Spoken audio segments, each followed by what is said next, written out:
This computer belongs to a man named... He's a 60-year-old resident of Maryland, USA. He uses this computer for his personal needs, but starting today, he also uses it for work. Very sensitive work. Extremely sensitive work. He creates a folder. It contains several files, the tools of his trade. The year is 2010. We can't show you the contents of this folder, and we can't reveal the name of the owner. If we did, you would probably disappear. The man named is a hacker. For 4 years, he has been working for an elite unit within the United States National Security Agency. His work is classified and very, very restricted. It pays well, but there's a problem. Training and improving your skills is difficult. Top spies aren't allowed to go on random swashbuckling adventures for practice. That's why this man broke the rules. At work, he copied some of his tools into a flash drive, along with instructions on how to use them. Then he brought the drive home and dropped the file onto his personal computer. You might think this is where things go wrong, but they don't. 4 years pass. The owner of this computer keeps coming home and using his secret spying tools after hours. Sometimes he practices, sometimes looks for ways to improve them in the vain hope of gaining a promotion. He adds more and more tools and documents to this computer, filling its hard drive with classified material. Until one day in 2014. On this day, things do go wrong. The owner isn't the only one with access to the files on this computer. Well, he's the only person with that access, but the files are also accessed by something else. Unfortunately, we can't tell you what else has access to this folder. You wouldn't disappear, but you'd get into a lot of trouble. Suffice it to say, somewhere out there, a server beams out a set of instructions. Around 600 million computers worldwide receive it. We don't know how many respond, but we do know that the personal computer of a man named does. And this response, this little ping, kickstarts a chain reaction nobody could have predicted. A story that reverberates through the entire world. A leak that causes one of the biggest outbreaks of cybercrime to ever happen. A scandal widely regarded as one of the biggest intelligence failures of all time. And a whole avalanche of international incidents, the consequences of which will be felt for decades to come. But the scandals and the attacks are not even the most intriguing aspect of this story, because this little event, those several hours in 2014, have another effect. They create the most enduring hacking mystery of our time, the mystery of the Shadow Brokers. The hacker group that appeared out of nowhere caused perhaps the greatest cybersecurity calamity ever, and disappeared. Nobody heard of them before or since. At the time, nobody even had a clue of who they were. How did it happen? Who really accessed that computer? And what role did it play in the ensuing chaos? This is the story of the Shadow Broker leaks, the pivotal turn in history after which there was no rollback. Everything starts with an acronym, TAO, Tailored Access Operations. It's the former name of the most elite hacking unit at the National Security Agency. For a long time, TAO had nearly mythical status within the field of cybersecurity. It was untouchable, untraceable, a rumor behind some of the most secretive espionage operations to ever be pulled off. Today, well, there's not much mystery left behind it. Between whistleblowers, leaks, memoirs, declassified documents, and third-party investigations, the air of secrecy is long gone. We know that the prototype for TAO was formed in the last years of the 20th century. Its precursor was the Red Team, assembled by the NSA in 1997 to conduct Operation Eligible Receiver, an exercise meant to test American military and civilian networks and see how much damage a few determined hackers could do. Turns out, a lot of damage. In this exercise, the NSA wiped the floor with the entire cybersecurity force of the Department of Defense. Had the Red Team been allowed to go all the way, it would have paralyzed the entire American military. And it really stopped just short of doing that. On one hand, this proved that the DoD really had to invest in cybersecurity. But the secondary effect was even more important. The exercise showed that a team of hackers who can go on an offensive is a valuable asset. And so several key people in the NSA pushed to make such a team a reality. At first, it was a loose collection of personnel assigned to various different branches. In the last months of the year 2000, they were assembled in one unit and got their iconic name, Then 9/11 struck. Defense spending surged. The budgets of intelligence agencies ballooned, leading to an influx of fresh personnel. And through this period, no unit grew in strength and size more than TAO. In a few years, it consisted of hundreds of people. They worked at the world's most advanced hacker den, the Information Operations Technology Center at the NSA. They were the core of that center, but by no means the only unit working there. You see, there are 3 things you can do with your hacking team. One of them is computer network defense, defensive operations meant to secure your networks and make sure nobody's intruding. This was long seen as the NSA's most important job. After all, it is a security agency. A massive part of its efforts were spent protecting communications channels between America's top officials. TAO had almost nothing to do with these efforts. Another of NSA's jobs was to go on cyber offensives, because with the right skills, hackers can also perform computer network attacks. It's basically electronic warfare with some extra steps. You jam, destroy, or wipe the enemy's systems, the classical kind of cyber warfare the governments began exploring in the 1990s. However, that's not what the NSA needed TAO for either, because there's the third kind of hacking, computer network exploitation. This is where things get really scary. The idea is not to destroy the enemy's systems, but exploit them for your own needs. Tap into them, scour them for information, turn them against the owner.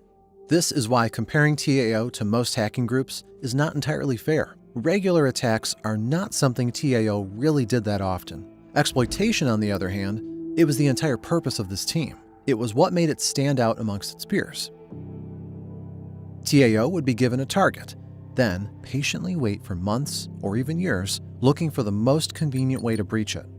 It would work indirectly, exploring all available paths, no matter how unlikely they were. And once the right path was found, the hackers would not rush to exploit it. Rather, they would strengthen it, build up the infrastructure necessary to stay inside for as long as it took, establish persistence, the holy grail of cyber espionage operations. And then, after the TAO personnel knew the adversary's systems like the back of their hand, after the path was proven to be safe and undetectable, surveillance would begin. The hackers would sift through all the data available in the breach network. They would monitor the traffic and vacuum up everything that looked even remotely interesting, plant backdoors for future use, and make sure there was nothing the target can do to get rid of them. The unit would become an invisible, all-seeing eye, hovering above anyone the American government labeled as deserving of this treatment, friend or foe. In the mid-2000s, TAO did exactly this to pretty much the entire Mexican government in an attempt to give the US a better insight into drug crime happening in Mexico. In the late 2000s, it infiltrated the Chinese technology giant Huawei. What began as an attempt to find out whether the company had ties with the government ended in TAO using backdoors into Huawei's equipment for espionage beyond Chinese borders. In the mid-2010s, the group launched perhaps the most ambitious of its known projects, Operation Treasure Map. It was an attempt to accurately map out the internet so that surveillance could be launched on any target in the world at a moment's notice. Just for a second, consider the scale of this operation. The NSA tried to map everything connected to the World Wide Web. Everything. Millions of local networks around the world, hundreds of millions of servers, billions of connections, with billions upon billions of people who could be traced through their devices. Every internet user, every device, every connection, every bit of flowing data. TAO's ambition was to detect it, catalog it, and update it in real time, giving the NSA a bird's-eye view of the entire world. As you can see, TAO was not a regular hacking group. It was a step above even the other nation-state threat actors. It was the NSA's attempt to play God. And here's the scariest part. Very, very few TAO operations were ever detected. Stuxnet was. It terrified the world in 2010 after things got out of control, and many still call it the most advanced cyber weapon to ever exist. But the others, the vast majority of operations launched by TAO, went on for years and decades without anybody noticing. The reason we can talk about them now is not because somebody caught the NSA doing its thing. It's because its own employees decided that the agency went too far. Whistleblowers. But before we talk about them, how about liking and subscribing? We put a lot of work into these hacking mini-documentaries, and some engagement would convince the algorithm to share our work with more people who care about this stuff. Thanks! Before 2013, the Tailored Access Operations Unit was little more than a rumor. People knew it existed. It was even semi-regularly mentioned by the press. But details beyond that were nothing but speculation. The reach, the methods, and even the purpose of this secret organization were largely unknown, and whatever information was out there was often simply wrong. By this point, around 1,000 people worked for TAO. They weren't just regular NSA employees, though. The scope of the work had expanded so much, outside help was needed. The NSA began hiring contractors. These were cybersecurity professionals with previous experience in intelligence agencies. If you were a skilled hacker who worked for a reputable company and had previous experience at the CIA or some similar agency, you had a good chance of landing a profitable gig for a project or two. You would have to have your security clearance established, which was not an easy task in itself. You would have to sign a strict non-disclosure agreement. So uttering even a word of something classified would bring the wrath of the entire American justice system down on you. And then you would be in. One of the people who went through this process was a man you've probably heard of, Edward Snowden. By some accounts, he once received an offer to become a TAO employee, but refused. Instead, he was hired by a private intelligence company which was contracted by the NSA. Snowden's story is too long for this video. Maybe we'll return to it in the future installments of No Rollback. What really matters is that just after a few months of working on classified surveillance programs, he decided that the world needed to know what really happens behind the NSA's doors. He contacted a small group of reputable media organizations and sent them a trove of documents he'd scraped from the NSA. This opened the floodgates. At least several other people from various intelligence agencies used the ensuing confusion to leak their own data troves. In the span of a few months, global surveillance conducted by the US went from a rumor to an established fact. Information about TAO and its network exploitation was at the center of this media storm. The leaks were full of top-secret information about this unit, lists of the tools it developed and used, limited information on some operations it pulled off, emails, conversations, catalogs, entire PowerPoint presentations where employees reported the success of their hacking campaigns. Snowden received diplomatic asylum in Russia. Other leakers were never found. Discussions about the ethics of American surveillance and TAO's projects exploded, with some in the US government defending them and others admitting that the agency went overboard. However, where some found confirmation of their worst fears, others began looking for opportunities.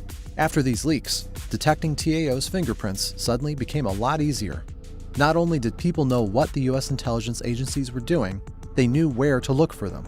Cybersecurity researchers suddenly realized they might even have a chance to catch TAO as it descended upon its targets. Multiple companies and organizations attempted to do that. One that succeeded was the most famous Russian antivirus company, Kaspersky.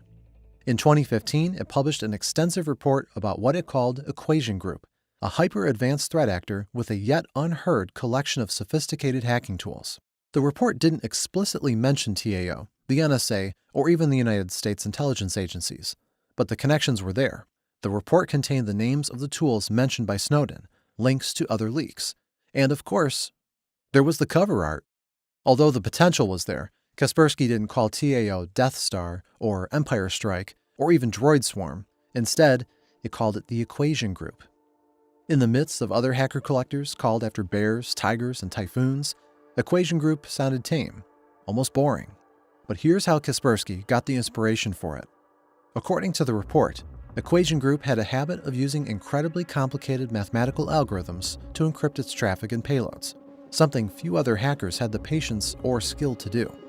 It was painfully obvious that whoever was behind this group employed a lot of gifted computer scientists and engineers. The word equation even came up in the names of their tools a fair bit, hence Equation Group. So Snowden's leaks made people aware of TAO, gave it a colloquial name, and made it much easier to catch.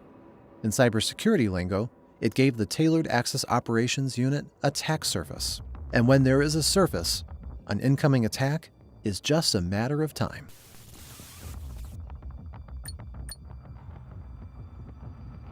On August 13, 2016, on a website which back then was called Twitter, somebody posted this. Equation Group, cyber weapons auction. Accounts with the same name posted similar messages across Tumblr, GitHub, and Pastebin. On some of the platforms, a longer message was attached. Attention government sponsors of cyber warfare and those who profit from it. How much you pay for enemy cyber weapons? Not malware you find in networks. Kaspersky calls Equation Group. We follow Equation Group traffic. We find Equation Group source range. We hack Equation Group. We find many Equation Group cyber weapons. We give you some Equation Group files free, you see. This is good proof, no? You enjoy, but not all. We are auction the best files. Auction the best files. Right.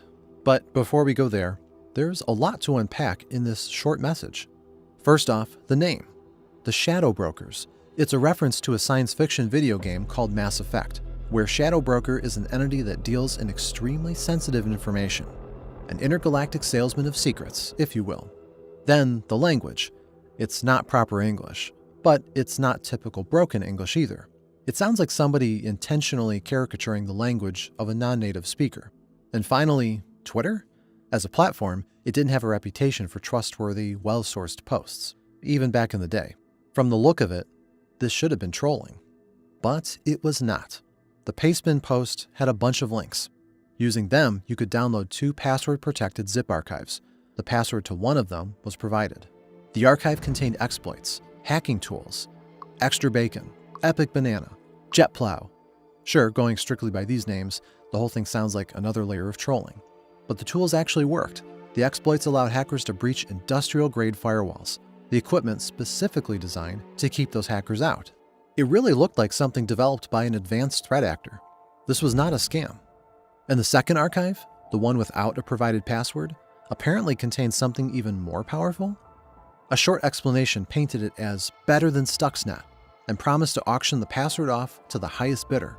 There was an address of a Bitcoin wallet and answers to a few pressing questions a would-be buyer might have. The leakers left the end date of the auction open, did not declare any monetary goal, and vowed to keep all the money sent for themselves, instead of returning it if the bid failed. No trust. Risk. You like reward? You take risk. Maybe win, maybe not. No guarantees. However, they also promised to release all files for free to the public if the total raised sum exceeded 1 million bitcoins, around $500 million at the time. This was a lot. 1/16 of all bitcoins in existence in 2016, a nearly impossible sum of money. But what if it was worth it? Could it be that somebody really hacked the TAO? The question caught the world by surprise. People didn't know what to make of it. You'd think that if there was ever a leak of this magnitude, it would be at least a bit more dignified. After all, Snowden sent his stuff to hand-picked reputable journalists instead of just posting it on social media. If real, this leak was bigger than Snowden's. But it was made by somebody who looked like a random gamer on Twitter. It was a good story though, the perfect enigma, flavored with some anonymous-style internet culture. Maybe the Shadow Brokers really were a scrubby team of basement-dwelling hackers, like in the movies, or some foreign super spies hiding behind masterful obfuscation. The media had a blast. Articles with guesses and speculations were abundant. And of course, each Twitter would-be expert had a contradictory explanation for everything. The buzz was there, but despite that, one thing was lacking. Everybody could see how much money was deposited to the linked Bitcoin account. It wasn't a lot. People were hesitant to send their money to the Shadow Brokers, and apparently, this made them angry. So the account began posting rants, something the Shadow Brokers loved to spend their time on. The following posts weren't leaks, but barely coherent racist ramblings, erotic fan fiction involving US officials, accusations that the mainstream media was trying to cover up their story. Was this an attempt to grab more attention? Or just to convince the investigators that the Shadow Brokers were a bunch of edgy teenagers without an original thought in their heads? Maybe both. In the third rant, they lowered the auction ceiling to just 10,000 bitcoins. And in the fourth one, they dropped another dump of top-secret files. That rant lashed out at Joe Biden, then Vice President of the United States, who promised the CIA would respond to Russian election meddling. Why is Dirty Grandpa threatening CIA cyber war with Russia? Oldest control trick in book, yes? Waving flag, blaming problems on external sources, not taking responsibility for failures. This new dump wasn't about exploits.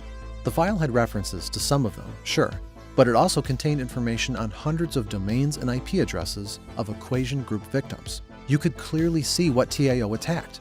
what proxies it used, unravel its entire operations. This looked like a masterful promo ad. The shadow brokers had just showed that they were more than legit, that they really had internal access to the NSA secrets. But the would-be buyers were still hesitant, so the shadow brokers changed their tactics.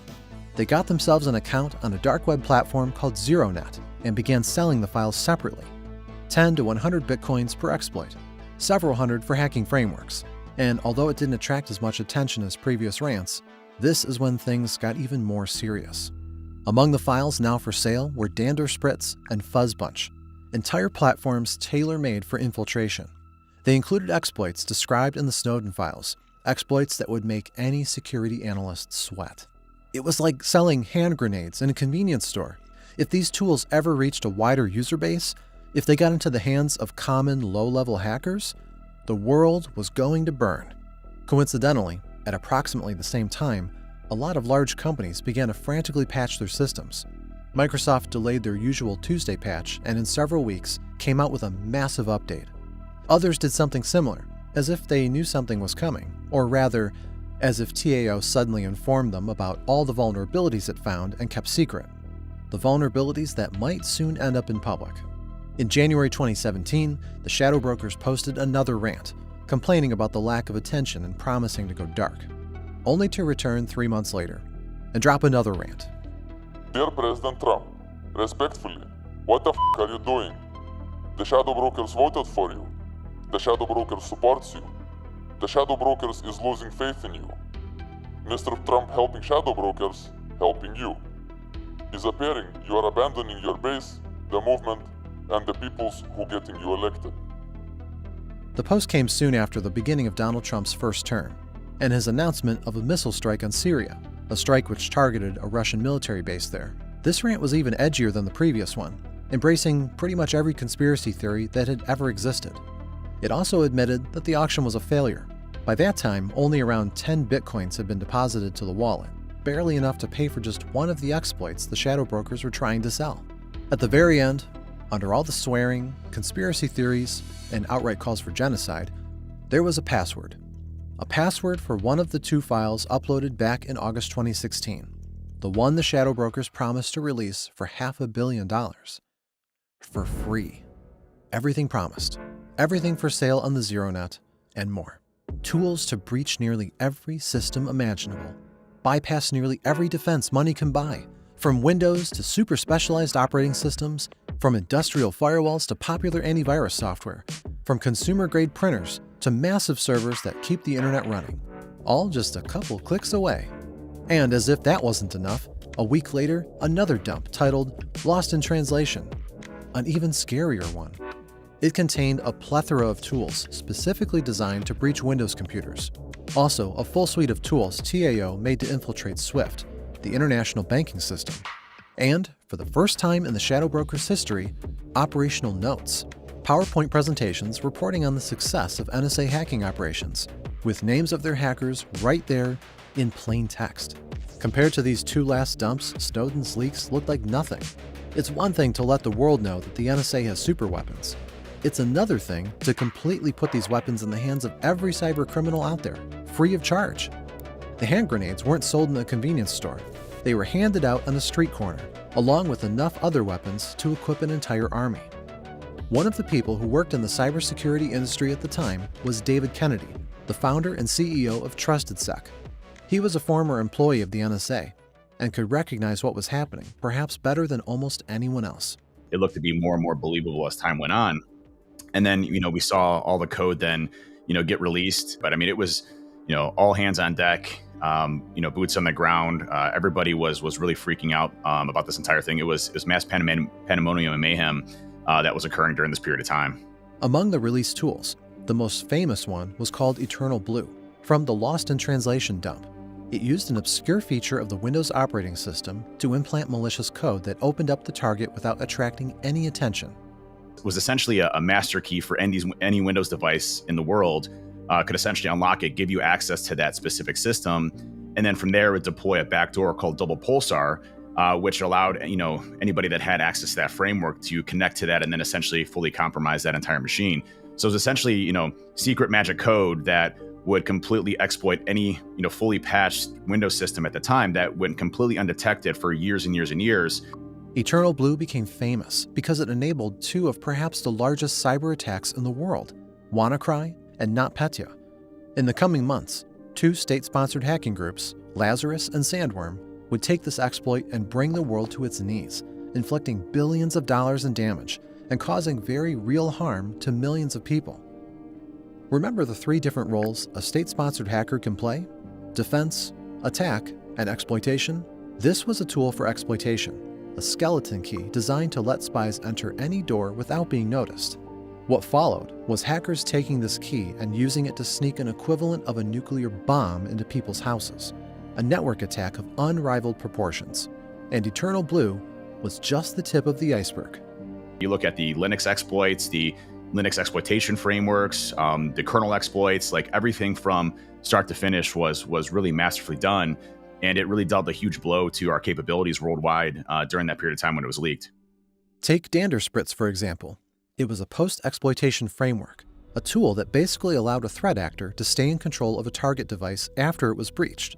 It wasn't an exploit, but a platform that could use a plethora of other exploits and apply them wherever needed. With Danderspritz, you could maintain a connection to your target and monitor its movements. In the background, it would routinely check for any antivirus software to neutralize, swatting it away like an annoying fly. It would monitor the device's parameters, carefully keeping the intrusion under wraps, preventing you from accidentally giving yourself away as you perform surveillance. It even had a tool called Territorial Dispute, which automatically checked the infected device for the traces of other known state-sponsored attackers. And as a bonus, a Swiss Army knife of learning tools that would allow you to replay a real attack over and over again in a training environment. If Eternal Blue was a universal key into any door, Danderspritz was a whole infiltration team from those heist movies, complete with a white van and a comic relief character, and fully automated. People suddenly understood not only how TAO managed to pull off its god-tier hacking operations, but how it managed to stay entirely undetected for so long. Its tools didn't just make hacking almost any target on the planet possible, they made it convenient and foolproof. In the private sector, in the civilian space, we don't typically see everything that happens from a cyber warfare perspective. The United States is hacking into China and Russia and North Korea and Iran, and vice versa. China, Russia, North Korea, Iran are hacking into us. And so there's this kind of secret underground cyber war that's going on at all times for different purposes and capabilities, whether it's intelligence gathering, intellectual property theft. North Korea specifically goes after targets so that they can get things like ransomware to produce money for the regime itself. And so this was one of the biggest glimpses that we've ever had into how these actual groups operate and how they conduct their operations. And more specifically, aside from the code, it gave a lot around how they did their infrastructure, where they set their infrastructure up at, key personnel that were actually involved in conducting these types of operations, things that are heavily classified and very specific to our missions to be able to conduct those worldwide. There was another thing that the shadow brokers did with the information they had. They didn't only leak operational notes with the names of TAO employees. Sometimes they engaged with those employees right there, on Twitter. At MalwareJake, the shadow brokers is not in the habit of outing Equation Group members, but had make exception for Big Mouth. MalwareJake, real name Jake Williams, is a well-known cybersecurity researcher who regularly analyzed the shadow brokers' dumps. And this tweet was directed right at him. I was actually teaching for SANS at the time. Teaching exploit development. How ironic, right? But their exploit development class. Ironically, I was sick. I was down in Orlando, that's the biggest SANS conference of the year. I actually remember, was running a fever. I'd actually asked SANS, can you replace me with another instructor? And because it was exploit development, the answer was no. We just don't have enough people to backfill and shuffle. They're like, go ahead and teach and see if you can make it through. And so I just gotten done teaching a bad day of that bad day because of being sick. I remember going to bed that evening, maybe at midnight. I woke up at maybe 4 a.m. and saw back in the day, the Twitter app used to have the number of notifications, be the bird with a number on it, up to 99, and then it said 99 plus. And then I went to bed for 4 hours in the middle of the night Eastern time, and I woke up to 99 plus. This can't be good. Like many former government employees, Jake had a bit of a hole in his CV, a period of time when he worked for TAO in complete secrecy. developing the very exploits the shadow brokers leaked. And now, Jake's involvement with Equation Group was leaked too. 6+ months into this, but they never outed somebody by name and made specific claims about them. And I said, look, I still had a top secret clearance at the time. I said, I don't know how the government's going to handle this, right? For all I know, somebody's going to show up here and drag me away or something. So like that whole yesterday when you said there's not a plan, there's not an easy plan to go and start replacing instructors, you better think careful about that, because like that may be out of our hands here. And Jake wasn't the only one. In subsequent months, the shadow brokers made a habit of addressing the researchers who analyzed their dumps and tried to protect the world from the leaked exploits. The Twitter account would call them out, poke fun at them, sometimes threaten them with doxing. So my new claim to fame is to have been called a fun guy by the shadow brokers recently. Coupled with the personal information in the dumps, this spotlight had quite a bit of power. The shadow brokers were in control of a tremendous amount of information, and at any moment in time, they could use that information against cybersecurity researchers, the same people who were trying to mitigate the damage from the leaks. So, what did this enigmatic group do with all of that power? How did they leverage it? Well, it didn't. Don't Forget Your Base, Password Reveal, and Lost in Translation dump were the peak of the shadow brokers' activity, and it was all downhill from there. In June, soon after WannaCry hit the world, the shadow brokers announced a subscription leak service, promising a new dump every month, only to ignore the promise and not dump anything at all. A few more rants followed, insulting analysts, journalists, and politicians, raising the price of the monthly dumps that never came. And that's it. October 2017 was the last time we saw the shadow brokers. They simply never returned. The 10 bitcoins somebody paid them were withdrawn and laundered, without a trace. The accounts went cold. The most mysterious hacker group in history simply faded away without ever saying goodbye. And now the world had to pick itself up off the floor and try to understand what had happened. We've spent quite a lot of time exploring how TAO was one of the most powerful hacking organizations in the world, and perhaps even the most powerful one. So, who could have been resourceful enough, clever enough to breach it? Will we even begin to unravel this mystery in our lifetimes? Oh, 100%. It's Russia. Like, it's 100% Russia. I've had people come back to me repeatedly, and I'm sure a couple of them are going to watch this and be like, you're outing what I told you. And it's like, nope, because I've heard it from so many different people at this point who have back-channeled me information and said, we know who the shadow brokers specifically are, right? And it's not who you'd expect. And it's not, I've heard even detailed down to, I'm yet to get a specific name, but information that could very quickly lead me to a name. Okay, cool. But can we confirm Jake's information in some other way? Can we really find any evidence on who the shadow brokers were? Yes, we can. You see, the shadow brokers remain a mystery not because we have no idea about their origins. It's a mystery because some pieces of this story are missing. However, a lot of other pieces are there if you're willing to dig deep enough. For example, some of the pieces are TAO employees that have been charged for mishandling classified material at the time of the leaks. One of them is named Harold Thomas Martin III, a contractor working for Booz Allen Hamilton, the same company that employed Edward Snowden. Between 2012 and 2015, Martin was contracted by the NSA and supported the work of tailored access operations.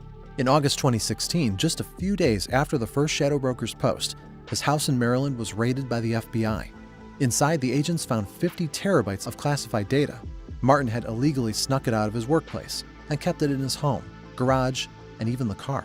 Turns out, he was a compulsive hoarder who exclusively collected classified material. At least, that's what he said in court. As it turns out, he wasn't even arrested because the FBI or NSA found out about his hobby. The agencies were tipped off by none other than Kaspersky, the Russian cybersecurity company. At some point, Martin contacted them and offered to sell all the classified data he had. Some allege he even began learning Russian, planning to follow in Snowden's footsteps as soon as the sale was complete. Now, we know that Martin was not the shadow brokers. For one, the Twitter account kept posting long after he was in jail. Also, the investigators determined that he never even opened most of the files he stole, just hoarded them and stored them for a rainy day. But this doesn't mean he had nothing to do with the shadow brokers, because at the time, Another interesting story was happening in Maryland. In 2016, we don't exactly know when, the FBI arrested another employee of the NSA. His name was Nia Huang Fa, and he was a veteran hacker with over a decade of secret government jobs under his belt. Thankfully, it's not 2010 anymore, so we don't have to censor his name anymore, and you won't get in trouble for knowing it. Unlike Martin, Fa was not a contractor. He worked directly for the TAO and had been doing that for 10 years. As the court documents revealed, he wasn't exactly happy with his position and really wanted to get another promotion before his retirement. So he would take secret NSA exploits and bring them home. On his personal computer, he would practice with them and look for ways to improve them. Perhaps he was replaying his past operations in the Dandersprit sandbox, or doing something similar with the other tools. But his home computer had something else installed: Kaspersky Antivirus. Like it or not, Kaspersky was the security tool back in the day. Not so much now, but at the time, a lot of cybersecurity researchers vouched for its effectiveness. Maybe, while practicing his operations, Fa wanted another layer of protection? But modern antiviruses are so effective because they use a technique called heuristic analysis. Basically, the program keeps scanning the files on the computer and comparing them to certain malware signatures the company collected in the past. Every once in a while, the database gets updated with new signatures, meaning that the company's server routinely sends out requests to search for particular code associated with malware and collects information on where it was found. One day, the Kaspersky antivirus on Fa's computer received a command to look for signatures of equation group tools. And after those tools were detected, it sent a sample of all of them to Kaspersky servers for further analysis. How do we know that? Well, Kaspersky actually admitted it. Here's what happened. In October 2017, an unnamed Israeli intelligence officer told the media that a few years earlier, Israel had hacked Kaspersky Lab. According to the officer, his unit in real time observed how Kaspersky was adding TAO signatures to their database and sending them out, pinging computers worldwide, looking for those hacking tools. Whether that was true or not, we don't know. But Kaspersky itself confirmed that in 2015, it was breached by what it calls Dooku, a tool mentioned by the shadow brokers. It's fairly well known that Dooku was not the work of Equation Group, though. It was a hacking framework used by Unit 8200, the Israeli intelligence corps. Responding to the officer's allegations, Kaspersky released several lengthy blog posts where it confirmed a part of the Fa incident. It said that in 2014, the company's antivirus really detected signatures of TAO hacking tools on a computer in Maryland and brought them home. Supposedly, the staff deleted the files immediately. Interestingly, in one of the posts, the company described the incident as having happened in 2014 and said that nothing of the sort happened in 2015, as the Israeli officer alleged. Fun fact, it also remarked that Fa's computer was infected with something known as SmokeBot, a backdoor used by Chinese threat actor called Zulu. Supposedly, the malware was picked up by downloading pirated software on the same computer Fa used for his top-secret escapades. In any case, Eugene Kaspersky, the founder of the company, said he was personally informed about the situation and made the choice to delete the files. And that's the full extent of what we know for certain. In the early and mid-2000s, two people who worked for the NSA hoarded secret TAO tools and documents at home. At least one of them had the tools downloaded by Kaspersky Lab, and another one voluntarily tried to give his collection to the antivirus company. It is entirely possible, and even quite likely, that at some point Kaspersky was also installed on Harold T. Martin's computers and swept up his hoard as well.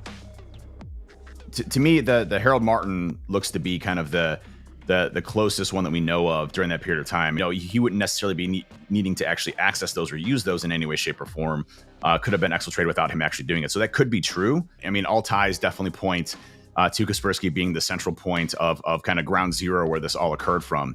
And that doesn't mean that maybe, you know, Kaspersky itself, the entire corporation, was involved in this specific area. You know, they might have had key employees that worked in the heuristics, you know, department of Kaspersky that also have great ties with the Russian government. I mean, being largely based out of Russia, you'd assume, you know, being a large security company, one of their top security providers in that country, that they have very good ties with the government. I would assume, you know, what probably happened is they had a number of employees there that worked there, saw these tools, saw that was from, you know, a specific advanced persistent threat, you know, most specifically a nation state, and then leak those specifically to the Russian government because of that. So it doesn't mean that the entire company itself was under doing this entire thing under the cloak of night. This is an important distinction to make.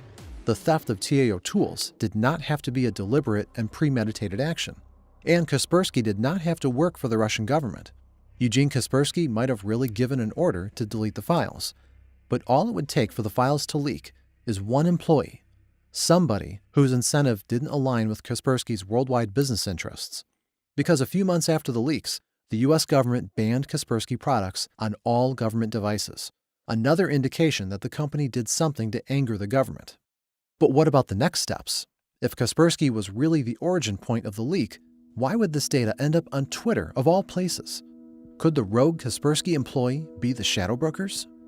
Yeah, I think it's undeniable there could be a Kaspersky nexus there. I don't think that necessarily accounts for, how that data made it into Russia's hands. Like, I separate the who is it, right, from the how did they get it, right? They could have gotten it from an insider, right? Maybe my sources tell me, Jake, we know for sure it was an insider or whatever. It wasn't, okay, cool, but like the fact pattern after that data walks out the door doesn't match an insider. What it does align with is the situation in world politics. The shadow brokers leaks weren't random. They came at specific times in history when the US and Russia were, for a lack of a better word, in the midst of another informational battle. Attribution's hard though. It's an assessment. It's not, it's never fact-based, right? Even if threat actor came out and said, I am the shadow brokers, you'd still have to assess, do I believe them? So there's always assessment there. But, I look at a lot of different areas here. One, every time there was a shadow brokers drop, and I published about this right before they, right before they outed me. But I noted, the correlations between shadow brokers drops, basically that they were always immediately following some international press, and particularly Western press, that was painting Russia in a bad light. Their cover story? The auction. But that seems suspicious right from the start. The whole pretext, right, was like, with the original drops, they said, oh, here's some samples, and if you want the rest, pay us a bunch of money. We're going to have this public auction where you just send us crypto, and we'll pick the highest bidder, and it must be worth millions of dollars. That doesn't hold water. Nobody really believes that. If they wanted to go sell these exploits, like these are, they could have made millions and millions of dollars on these, selling these through exploit brokers. It was fantastically valuable material. They didn't. If you are confused about the exploit brokers, don't be. We have a whole video on it. The zero-day market, a massive underground network that trades in exactly these types of tools. The shadow brokers really could have sold all of their wares there, earn obscene amounts of money in a matter of days, and we'd have never heard a word about it, which indicates that their motivation probably wasn't money. Well, the rants kind of confirm that too, but the determination to stick to the auction for so long and then just dropping the files for free definitely tells us that showing off and attracting the media was their primary focus. For one, the shadow brokers seem to really understand how the Western press works. For a year, they had been stealing headlines and then complaining that those headlines weren't enough. They had also been doing that at the precise moments a statement needed to be made, to either distract the media's attention from some other story or just muddle the water. And that's just one way they made a difference. The second way, though, is a little bit more subtle. This is during a time when Obama is pretty heavily calling out Russia for its state-sponsored hacking.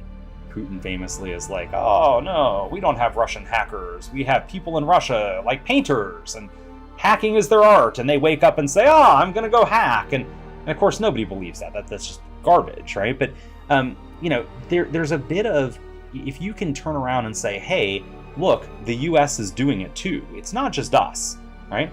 The US is doing it too. And simultaneously cut off, right, their tool set, that's huge. Jake was not the first one to make the connection between the shadow brokers and Russia, though. Back in 2016, immediately after the initial post, Edward Snowden pointed out that Russian intelligence services were the most likely culprit. As for which intelligence service exactly, that's something we are very unlikely to ever get an answer to. Russia has a lot of them, and nearly all of them have their own hacking departments. Whichever of them got to Kaspersky's systems first would have probably done it the same way. This would explain why the US government, with all of its surveillance and intelligence, was powerless to catch the shadow brokers. They can indict foreign state actors all they want, but they can't reach out to Russia and put them in jail. We have the full power of the intelligence community, the intelligence apparatus, right? This is a huge slap in the face to NSA. You cannot convince me that NSA did not have a task force working around the clock, not to mention the FBI, of course, CIA with Vault 7, right? You just can't convince me they didn't have a task force on this. They may even still today, I don't know. But as a result of there's no US person that's been charged or is behind bars or anything there, I'm just not buying that, I'm just not buying that it's just an insider, right? That was, playing as a Russian. That's pretty much all that can be said about the attribution of this leak. With a fair degree of certainty, we can say that the exploits were kept by the employees of the NSA on insecure devices. They were extracted by Kaspersky Antivirus, and then transferred to the Russian government, which decided to leak them to humiliate the NSA. In the subsequent months and years, these tools were used in countless cybercrime operations, some of them performed by the Russian intelligence agencies themselves. Those agencies might have gotten plenty of use out of them even before the leaks, too. So the public fallout might only be a fraction of the total damage caused by the theft. The NSA had to adapt, though. Practically TAO's entire arsenal had to be rebuilt from scratch, setting all of its operations back years and years. Definitely brought me back to a lot of my old days of understanding what was kind of happening. And I was very disappointed to see it all leaked out there because those definitely hurt our capabilities here in the United States. And what ends up happening is that, we have to completely rebuild and retool how we conduct our operations. So we can no longer use, any of that same code anymore. We can't use the same capabilities anymore. The vulnerabilities, the actual exploits that were used to gain access to those systems are now completely burned. So we can't use those techniques anymore. And so what ends up happening is a lot more research has to go in. You have to completely, essentially rehaul how, that specific group conducts their operations, which set us back several years to really conduct more operations in a similar fashion or different fashion that we saw. And whatever was rebuilt probably wasn't as powerful as it was before. Because not only did this story show that TAO wasn't as powerful as it looked, it also taught the US government that hoarding vulnerabilities for espionage purposes is a dangerous sport. If I were going to speculate, right, and I should be clear, this is just 100% speculation, I would suspect that they probably are leaning a bit more heavily towards disclosure for most vulnerabilities. That last kind of set there, right, subset of privilege escalation or remote code execution vulnerabilities that can be weaponized reliably, right? This is where I think there's probably been some change and probably some shift towards disclosure, right? Gravitating towards disclosure. I think previously there was a lot more voices in the room that were saying, hey, this is a critical intelligence capability, and we definitely, we're going to be the ones to use it. We'll tell you when we're ready to disclose. It's a little bit dated now, but in the early 2000s, maybe even into the early 2010s, NSA generally had this idea, and Five Eyes had this idea of NOBUS, and it stands for nobody but us. So basically, some of the capabilities they considered to be so advanced and so far outpacing what was publicly discussed, right? There was an assessment made, and this is huge egos, right, at stake here, that nobody but us could do this kind of thing. Nobody but us could find this vulnerability. It's pretty easy to eye roll away and be like, okay, sure, Jan, right?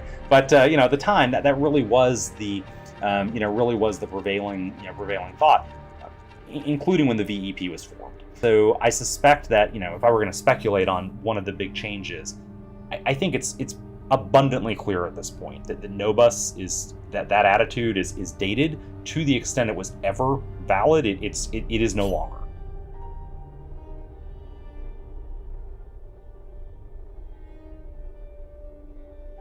It's fair to say that the shadow brokers had extreme ramifications, both in the hacking community and the world as a whole.